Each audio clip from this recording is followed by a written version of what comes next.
Hello बच्चों, मैं wrinkle Bansal आप सभी का आज की इस वीडियो में स्वागत करती हूँ। बच्चों, हरियाणा बोर्ड ने अपने क्लास 12 के एग्ज़ाम्स की जो डेटशीट है वो जारी कर दी है।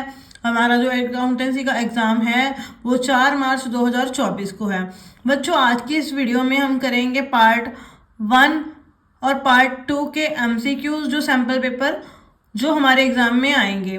और उसके साथ हम ये देखेंगे कि क्या क्या जो है एग्जाम में आएगा, क्या पैटर्न रहेगा एग्जाम का, कितने कितने मार्क्स के आएंगे। तो आइए शुरू करते हैं। बच्चों, आपका जो समय रहेगा, आपको एग्जाम को सॉल्व करने के लिए मिलेगा, वो मिलेंगे 3 घंटे आपको। आपका जो बच्चों एग्जाम आएगा वो 60 मार्क्स का आएगा। फर्स्ट इंस्ट्रक्शंस क्या है? The question paper comprise 2 parts, part A and B. आपका जो बच्चों पेपर होगा वो 2 पार्ट्स में डिवाइड होगा, पार्ट ए और पार्ट बी में। और पूरे क्वेश्चन पेपर में आपको 30 क्वेश्चंस मिलेंगे सॉल्व करने के लिए, और सभी क्वेश्चंस जो होंगे वो कंपल्सरी होंगे सॉल्व करने। Part A is compulsory for all the candidates. A part सभी बच्चों को सॉल्व करना है, वो सभी के लिए कंपल्सरी है।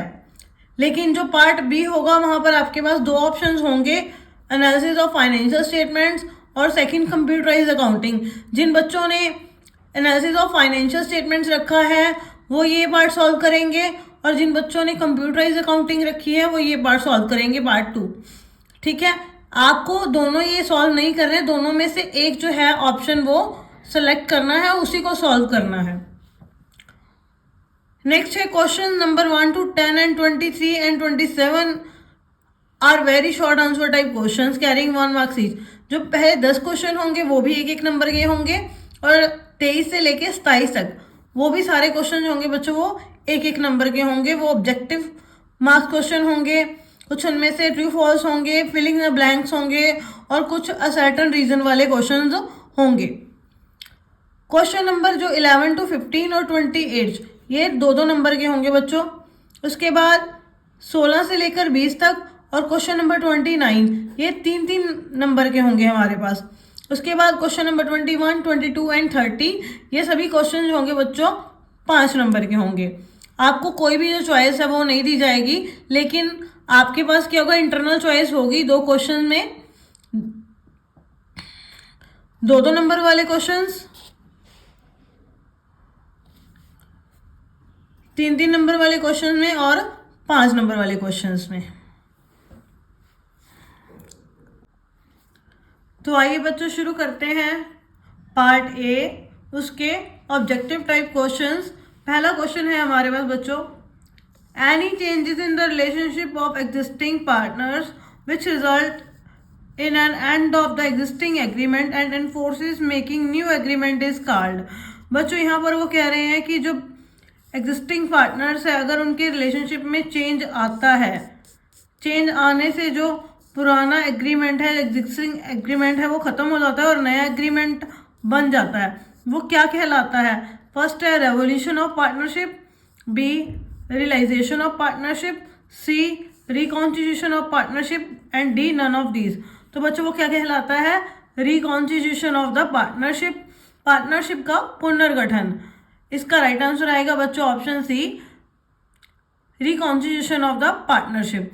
बच्चों, जब नए पार्टनर के आने से या पुराने पार्टनर्स जब आपस में अपनी प्रॉफिट शेयरिंग रेशो चेंज कर लेते हैं, उनके बीच में रिलेशन चेंज हो जाता है, तो उससे जो पुराना एग्रीमेंट होता है वो खत्म हो जाता है और नया एग्रीमेंट बनता है, उसे कहते हैं reconstitution of the partnership. Question number 2, what treatment is made to accumulated profit and loss on the retirement of a partner. जब कोई पार्टनर रिटायर हो जाता है, उसके रिटायर होने पर जब उस समय हमारे पास जो भी प्रॉफिट एंड लॉसेस पड़े होते हैं पहले वाले, तो उसका क्या अकाउंटिंग ट्रीटमेंट किया जाता है बच्चों? जो पहले वाले प्रॉफिट और लॉसेस जो होते हैं बच्चों, वो सभी पार्टनर्स ने मिलकर कमाए होते हैं। तो हम क्या करेंगे, उन सभी प्रॉफिट्स या लॉसेस को सभी पार्टनर्स में क्या करेंगे, पुरानी रेशो में बांट देंगे। तो इसका राइट आंसर क्या आएगा बच्चों? Option A, credit to all the partners capital account in the old ratio.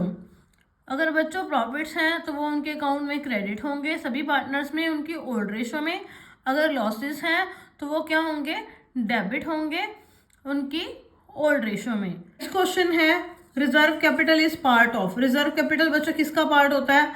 बच्चों जो रिजर्व कैपिटल होती है वो क्या होती है? जो पूंजी कंपनी ने अभी तक मंगवाई नहीं है, अपने आने वाले टाइम में मंगवाने के लिए रखी हुई है। जब कंपनी लिक्विडेशन में जाएगी, कंपनी सिर्फ उसी केस में उसको मंगवाएगी। तो यानी ये कौन सी कैपिटल है? Capital to be called up only on liquidation of the company. जो कंपनी ने अभी मंगवानी है लिक्विडेशन के टाइम पर, कैपिटल, रिजर्व कैपिटल उसका पार्ट है। तो इसका राइट आंसर क्या आएगा बच्चों? Option C. नेक्स्ट है question number 4, the relation of partners with the firm is that of. जो पार्टनर्स होते हैं बच्चों फर्म के, उनका फर्म के साथ क्या रिलेशन होता है बच्चों? वो क्या होते हैं? एजेंट होते हैं। किसके? फर्म के। ठीक है, तो उनका रिलेशन होता है एजेंट का। नेक्स्ट क्वेश्चन है question number 5, at the time of dissolution of partnership firm journal entry for the settlement of loan advance by the firm to a partner would B.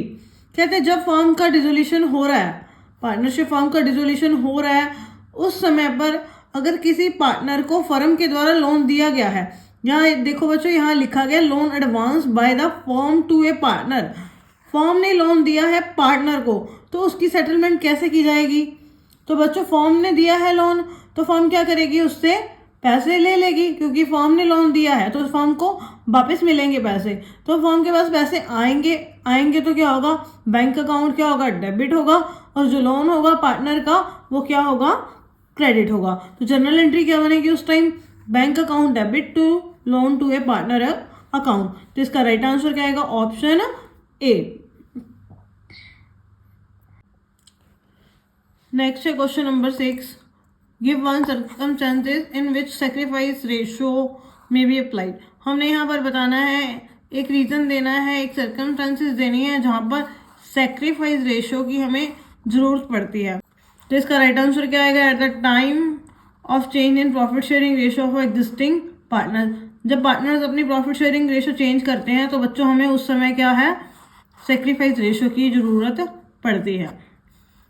Next question है question number 7, assertion A loan from a partner is not transfer to the realisation account. अगर बच्चों firm ने partner से loan लिया है तो firm ने उसको रियलाइजेशन अकाउंट में ट्रांसफ़र नहीं करती है। ये बच्चों बिल्कुल राइट है कि जो लोन होता है पार्टनर का वो रियलाइजेशन अकाउंट में ट्रांसफ़र नहीं किया जाता है। तो ये करेक्ट है। रीज़न क्या है इसका? A loan from a partner is not an external liability.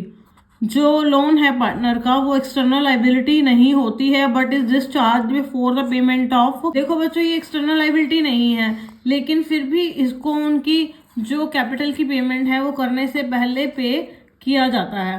तो ये रीज़न बताया है इन्होंने, तो रीज़न भी बिल्कुल करेक्ट है और सर्टन भी करेक्ट है। तो इसका मतलब दोनों ही क्या है हमारे पास? करेक्ट हैं। तो इसका राइट आंसर क्या आएगा? Option B. Both reason and assertion are correct. Reason is the correct explanation of assertion. ये नेक्स्ट क्वेश्चन है question number 8, assertion balance at bank is transfer to realisation account. बच्चों जो यहाँ पर दे रखा है कि बैंक का जो बैलेंस होता है वो रियलाइजेशन अकाउंट में ट्रांसफर किया जाता है, ये गलत है। बैंक का जो बैलेंस है कभी भी रियलाइजेशन अकाउंट में ट्रांसफर नहीं किया जाता। Second reason, balance at bank is not transfer to realised but instead distribution in its present form. यहाँ लिखा है कि जो बैंक का बैलेंस है वो ट्रांसफर नहीं किया जाता रियलाइजेशन अकाउंट में। क्यों? क्योंकि ये खुद ही डिस्ट्रीब्यूशन करने की फॉर्म में होता है। बैंक है, बैंक खुद ही ऑलरेडी क्या होता है? रियलाइज होता है, उसका पैसा हमारे पास पहले से ही होता है। तो बैंक का पैसा क्या किया जाता है? उसको बांटा जाता है सभी में। तो ये जो रीज़न है वो बिल्कुल ठीक है। ठीक है, तो इसका क्या आएगा अपने पास? Right answer option D. Assertion wrong है, रीज़न सही है। तो राइट आंसर क्या है इसका? Option D. Both assertion is not correct but the reason is correct. Next है question number 9, what is the name given to the part of capital of a company which is called only on winding up. यहाँ पर हमने नाम बताना है उस capital का जो केवल वाइंडिंग अप के टाइम पर ही मंगवाई जाती है। वो कौन सी कैपिटल होती है? रिजर्व कैपिटल, जो कंपनी सिर्फ बंद होने के टाइम पर ही अपने शेयर होल्डर से मंगवाती है। लास्ट क्वेश्चन है, premium on redemption of debentures is dash account. जो रिडम्पशन ऑफ डिबेंचर्स के टाइम पर प्रीमियम जो है पे किया जाता है वो कौन सा अकाउंट होता है बच्चों? वो क्या होता है? पर्सनल अकाउंट होता है। नेक्स्ट बच्चों है हमारे पास पार्ट बी। बच्चों पार्ट बी सभी के लिए नहीं है। जिन बच्चों ने पार्ट बी ऑप्ट किया है सिर्फ वही बच्चे जो है पार्ट बी सॉल्व करेंगे एग्जाम में। जिन बच्चों ने कंप्यूटराइज अकाउंटिंग ली है वो पार्ट बी सॉल्व नहीं करेंगे, वहां पर पार्ट सी आपको वहां पर दिया गया होगा। पार्ट बी का फर्स्ट क्वेश्चन है बच्चों, name any 2 items that can be disclose under short term provisions. हमने 2 आइटम्स बतानी है कोई भी जो शॉर्ट टर्म प्रोविजंस के अंडर आती हैं बच्चों। Provision for discount on debtors, provision for tax या प्रोविजन फॉर डाउटफुल डेबिट्स। जिनके आगे प्रोविजन लिखा हुआ है आप ध्यान में रख सकते हैं कि वो सारी शॉर्ट टर्म प्रोविजन के अंडर ही आएंगी। नेक्स्ट क्वेश्चन है बच्चों, which of the following is not a part of finance cost. हमने यहाँ पर बताना है कि इनमें से कौन सी जो है फाइनेंस कॉस्ट का पार्ट नहीं है। जो बच्चों statement of profit and loss में तो आएगी परंतु वो फाइनेंस कॉस्ट नहीं है। फर्स्ट है बैंक चार्जेस। बच्चों जो बैंक चार्जेस होते हैं वो हमारी फाइनेंस कॉस्ट नहीं होती है, वो हमारे एक्सपेंसेस होते हैं। उनको अदर एक्सपेंसेस हेड में शो किया जाता है बट वो हमारी फाइनेंस कॉस्ट नहीं होती है। तो इसका राइट आंसर क्या आएगा बच्चों? Option A, bank charges. Next question है, cash flow statement is prepared for financial planning of dash range. बच्चों जो कैश फ्लो स्टेटमेंट है वो कौन से टर्म की फाइनेंशियल प्लानिंग के लिए बनाया जाता है, यानी शॉर्ट टर्म फाइनेंशियल प्लानिंग के लिए या लॉन्ग टर्म फाइनेंशियल प्लानिंग के लिए? तो बच्चों जो कैश फ्लो स्टेटमेंट है वो ऑलवेज जो है शॉर्ट टर्म फाइनेंशियल प्लानिंग के लिए ही बनाया जाता है। नेक्स्ट क्वेश्चन है उसमें सर्टेन है, activities ratios are the ratios that are calculated for measuring the efficiency of operations of business based on effective utilisation of the resources. बच्चों यहाँ पर कह रहे हैं कि एक्टिविटीज रेशियो वो रेशियोज होती हैं जो बिजनेस की ऑपरेशंस की एफिशिएंसी मेजर करने के लिए कैलकुलेट की जाती है ताकि ये देखा जा सके कि हमारे जो रिसोर्सेज हैं बिजनेस के उनका कितना इफेक्टिव तरीके से यूटिलाइजेशन हो रहा है। तो ये बच्चों बिल्कुल ठीक है, एक्टिविटी रेशियोज इसी के लिए ही कैलकुलेट की जाती हैं।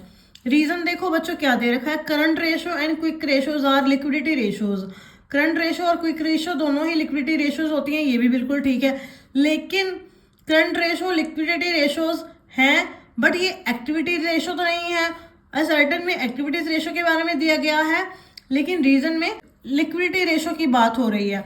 तो इसका मतलब ये दोनों करेक्ट तो हैं बट रीजन आर जो है असर्टन की सही एक्सप्लेनेशन नहीं है। तो इस वजह से इसका राइट आंसर क्या आएगा बच्चों? Option A, both are correct but reason is not correct explanation of the assertion. And the last 27th question is, the dash may indicate that the firm is experiencing stock outs and loss sales।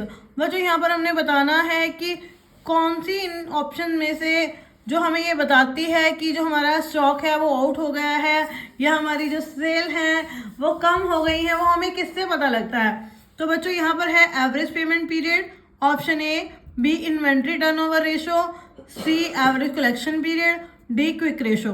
बच्चों stock के बारे में कौन सी ratio बताती है हमें? Inventory turnover ratio, जो हमें बताती है कि हमारी जो सेल है पहले से कम चल रही हैं या ज़्यादा चल रही हैं या हमारा स्टॉक जो है वो आउट हो चुका है। तो इसी के साथ हमारा जो सैम्पल पेपर 1 था अकाउंटेंसी का वो कंप्लीट हो गया।